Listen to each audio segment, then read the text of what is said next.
And our third main topic today gets submitted to us by Heels for Cash writes, I've been a fan of the Tom Clancy books, and the film adaptations of his work have also been good, but I watched Tom Clancy's Without Remorse, and I found the movie to be bland.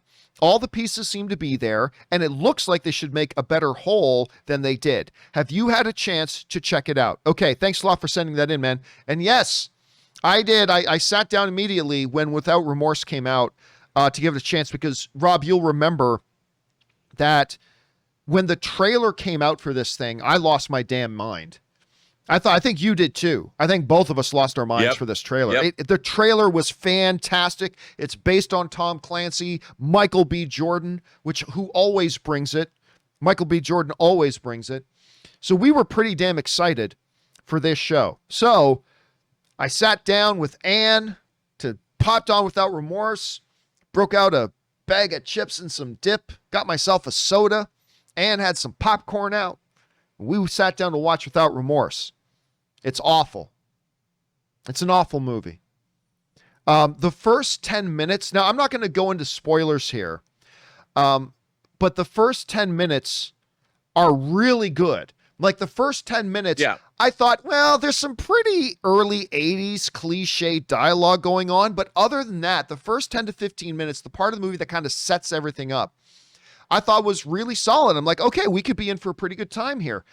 And then it just, while Michael B. Jordan is terrific in it, it just devolves quickly into continuous horrible dialogue, terrible writing, massive loopholes in their logic, like massive logic gaps. Like you and I were talking before the show started about some of those, which I don't want to give them away because, a lot of people still haven't watched it and might be interested in seeing it.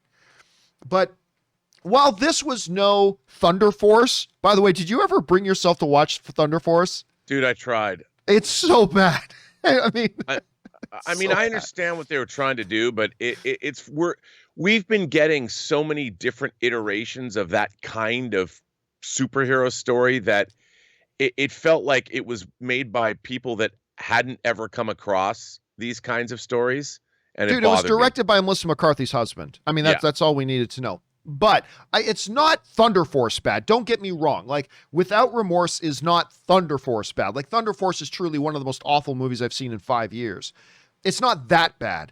But just coming out of that trailer, Rob, like, we were so psyched for this movie. It looked so good. And by the time Anne fell asleep about 25 minutes into it, and I just respect my wife too much to wake her up to continue watching that drivel. So I just let her sleep through the rest of it. And I was just thoroughly, thoroughly disappointed with it. Anyway, Rob, you had a chance to watch Without Remorse. What were your thoughts on it? Well, look, I'm a huge Tom Clancy fan, and I've read a lot of the source material that these movies are based on. And I find them, I really like the first 4 Tom Clancy movies. I did not like Shadow Recruit at all because it really wasn't based on a book. And I kind of find, like, Tom Clancy fans really like the book Without Remorse. I liked Without Remorse, and I like Rainbow Six. I found this movie strayed far, far away from the novel. And it was perplexing to me because, like we were talking about earlier, a lot of the plotting and a lot of the writing in this movie didn't make a whole heck of a lot of sense. None. And I kept asking myself, well, wait, what? Like you talked about, without ruining anything, let's just say there's a certain crash of a certain object that certain people are in. And I'm like, what? Like, how did you think this was a good idea? And it just becomes, I found it to be implausible. Let's say that. It bothered me. I'm like, what happened to movies like Clear and Present Danger or Hunt for Red October, which are so good? And they've got the material. They've got the book. Always go back to the book. Yeah, I just couldn't get past the terrible dialogue and the massive logic holes. And it's like, this makes no, wait a minute. And then, by the way, there's this trope in it without giving anything away.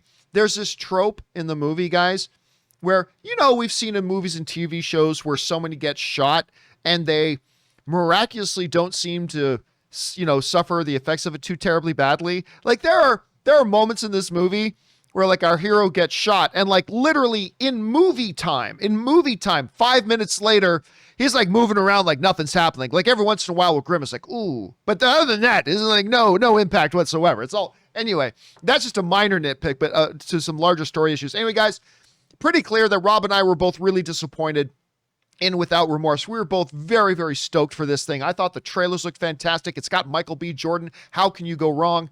They found a way to go wrong. Question is, guys, did you have a chance to see it? What did you think? Maybe you loved it. Who knows? What did you guys think about Without Remorse? Jump on down into the comment section below and let us know your thoughts. Okay, guys.